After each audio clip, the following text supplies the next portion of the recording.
Welcome to Hope is Here. My name is Greg Horn, and continue to talk about a book called Let It Go, Forgive So You Can Be Forgiven by T.D. Jakes. I would encourage you to do that. Pick up that book, and I think you'll be really blessed by it. One of the things that is so huge in forgiving people, but is a byproduct of forgiveness, is learning to trust again. And, you know, I've been on the side of have to rebuild trust, and I've had to let people rebuild trust with me. And, you know, the Bible doesn't say, we're not commanded to trust. You know, we are commanded in Scripture to forgive. Forgiveness is something within your power to rebuild, even if alone if necessary. But trust needs a partner, or it can't come to the prom, T.D. Jakes likes to say. So, you know, partner involves a decision by both parties. Forgiveness, it can just be one, but trust takes two. And, you know, obviously marriage is the first thing, and there's so much unhealthiness in marriages and adultery, and a lot of that happens because of unforgiveness about things. And yet, trust, whether it's in a marriage or any relationship, is a joint effort. And I love the example that T.D. Jakes gives in this book. He says, you know, there must be other qualities in the process if the new construction of trust is to withstand the test of time. And he gives the example, just as rebuilding a home lost to a hurricane or a tornado requires the collaborative effort of a construction team, such as carpenters, electricians, plumbers, just to name a few, we must also employ additional workers to produce our new building. Trust can be rebuilt when the following additional workers are brought to the site and join the construction crew. And he focuses on four additional workers that come to the construction crew of building trust. And the first one he talks about is honesty. He says honesty lays a new foundation. You can't rebuild trust if you can't admit that trust has been violated. And, you know, that can be really tough, especially for a lot of guys.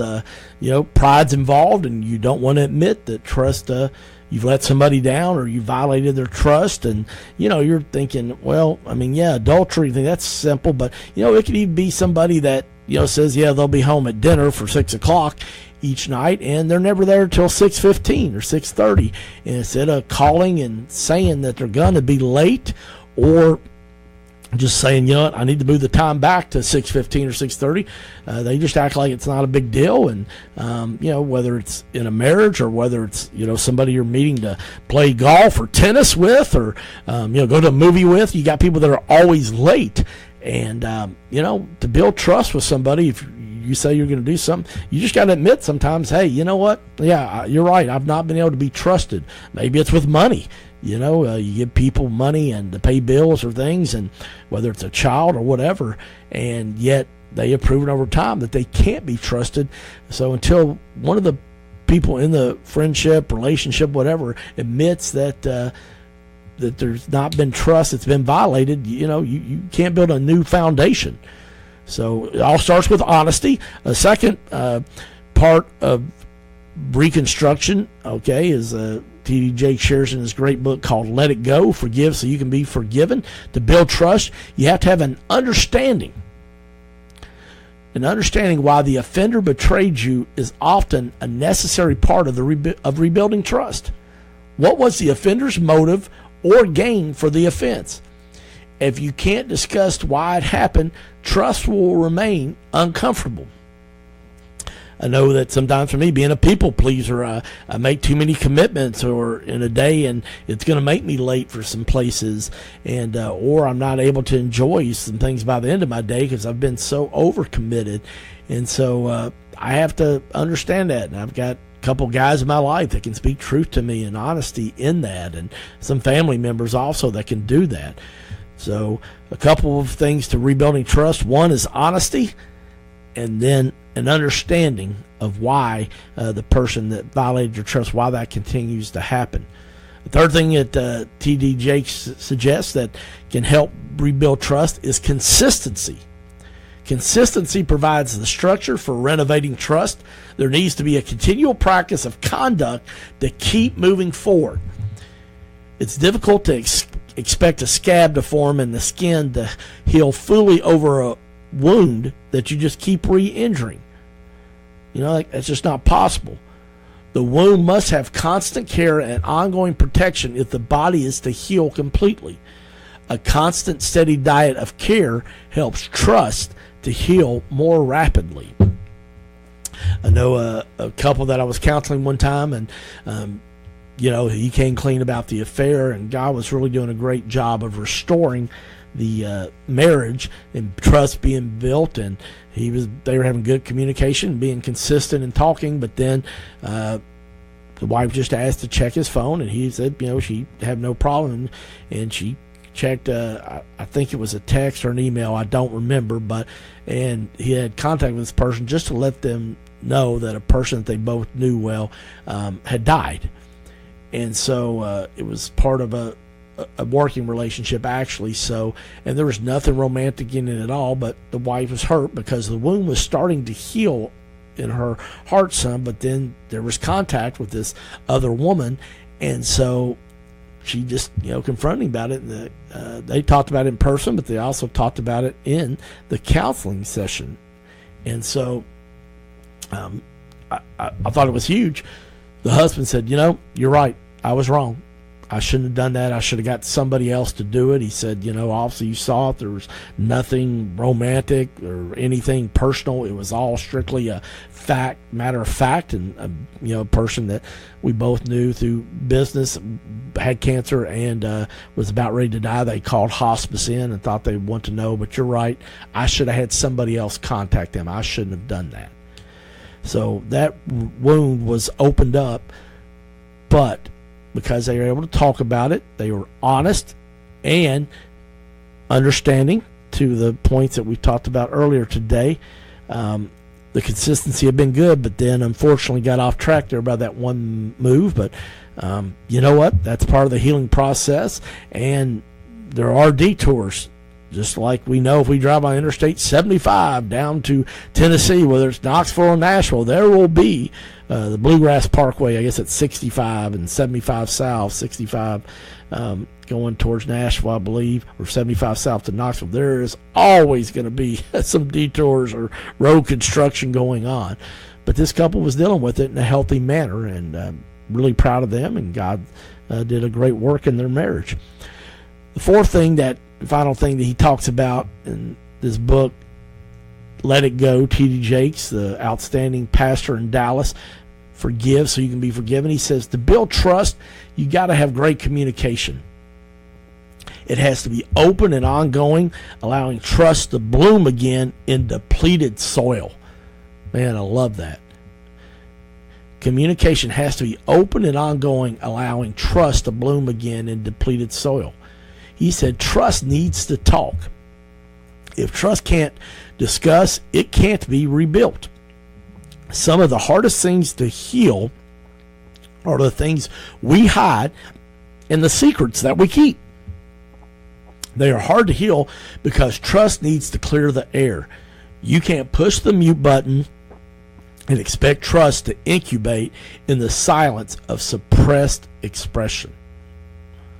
So communication is really huge, and texting is great, but man, I really think verbal. I think it's best when it can be in person, because nonverbal communication, I learned in graduate school, is 80% of communication, and that really blew me away. But that was 20 years ago when I was in graduate school, a little over 20 years now actually, and yet now I totally understand that and know why that is true. You can say things, but you see a person's eyes or their tone of voice. And texting, you just can't tell that. And texting and emails. And, phone's obviously better than those two. But, man, it's huge when you can have it in person, face-to-face, especially conversations that are sensitive in nature when you're trying to rebuild trust. The bottom line is, though, that trust needs time to heal, but forgiveness is a decision. It's an act of one's will. It's a choice that you make of your own accord. The restoration of trust doesn't always respond in all people at the same time. Some people have the capacity to throw off pain more quickly than others. For many people, the particular incident that caused us to lose trust is not the only experience with such pain. So, you got to keep that in mind when you're trying to figure out healing and forgiveness and building trust with somebody, because everybody comes from different backgrounds and experiences. And so when we are looking at the re-injury of a past wound, often the process takes longer as the person senses a pattern in their own life that makes them question their own judgment. It isn't just that the distruster has lost confidence in the one who hurt them. What often goes unsaid is that more times than not, the victim has lost confidence in their own ability to discern what is true. That is often the most difficult aspect of the trust process. Question I got to ask you, T.D. Jakes asked in this book, Let It Go. Have you ever doubted your own judgment? I mean, you meet somebody and you have a certain first impression. After you get to know them and trust them, they betray you. I think if you can relate to that you can understand, the courtroom style badgering that occurs in the trial taking place in your own head. You wind up accusing and indicting yourself for being a fool simply because you didn't see it coming, or you ignored what you first saw in your first impression. So, one of the things that I want to encourage you about, in healing and rebuilding trust is no one rebuilds on what they lost. Rebuilding begins when you appreciate what you have left. I'll say it again. No one rebuilds on what they lost.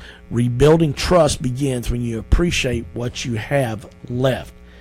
And, every circumstance and every situation is different, and it takes time. And I talk about grieving a lot in the last few months on this program. I've had several guests where we've addressed that, and June, early July. I want to encourage you to go to our website, hopeishere.today, and check those out, because one of the things I really do believe that causes us to not trust and not to be able to forgive is because we don't take time to heal from wounds, to grieve losses. And loss of trust is something that is obviously a loss and needs to be grieved. But the difference is you can't stay there forever. Sometimes, though, I think the problem is we don't grieve at all and realize that hurt or pain and give time for that wound to heal. But you can't go years doing that. That's unhealthy too. And so that's why I've done a lot of talking about grieving and forgiveness. To see so many people in their own emotional and mental prison. And so I hope that you've been blessed. This is our third program in a row on forgiveness from the great book called Let It Go by Pastor T.D. Jakes. Forgive so that you can be forgiven, which obviously Jesus taught us that in the Bible. So I want to encourage you, if you need some help in that area. Today we just talked about trust. But, if that's an area you need to work on and be able to forgive some people that have hurt you, go check out our podcast, especially over the last couple of days here. And that is simply at our website, hopeishere.today. I'm Greg Horn. We'll see you next time on Hope is Here. Hi, I'm Tay Henderson, Executive Director of Lighthouse Ministries. In addition to serving meals twice a day to our hungry Lexington neighbors, we also provide shoes through our Michael's Feet Ministry. In June of 2014, I noticed that many of the people we were serving did not have adequate shoes. If they weren't duct taped together, there were holes in the soles. The day that a man named Michael approached me with Scotch tape holding his shoes together, I knew I had to do something, and Michael's Feet Ministry was born. Now we are blessed to replace over 50 pairs each month thanks to individual donors and donating businesses through WJMM. Please consider being a part of this blessing. Each pair you give replaces a battered pair and helps a battered person know they are loved. Thank you. For more information on Lighthouse Ministries, check out their website at lighthouselex.org or contact them by phone at 859-259-3434.